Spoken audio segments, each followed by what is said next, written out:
Sir, as directed herewith is the sequence of events as to the reported assault on Senator Ronald De La Rosa.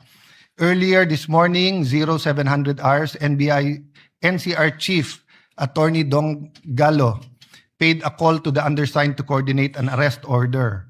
As per agreement, the supposedly arrest should be effected when the warrant of arrest is presented as per guidance of former Senate President Vicente C. Soto. On or about 2 p.m., the warrant of arrest was shown to the former Senate President in the presence of the undersigned, but copies were not allowed to be distributed. Truly yours.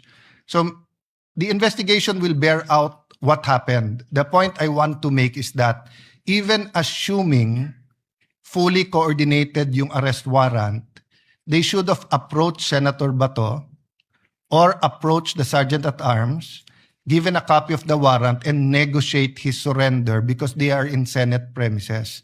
Pero instead, nakipaghabulan sila. Hinabol nila, they attempted to stop Senator Bato from attending the session.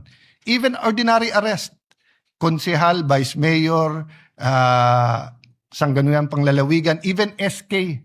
When they're in session, usually yung police pupunta doon, magpo-pause, i-coordinate sa presiding officer at sasabihin, ito ang warrant of arrest.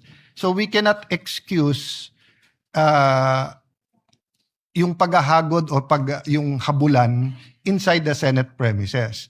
Now, as to whether the NBI is justified, whether there are any criminal laws violated, whether there are administrative laws, we will wait for the investigation. So we are holding them in contempt precisely because of the actions they've taken and the manner in which they tried to not arrest, but to prevent Senator Bato from reaching the Senate plenary hall.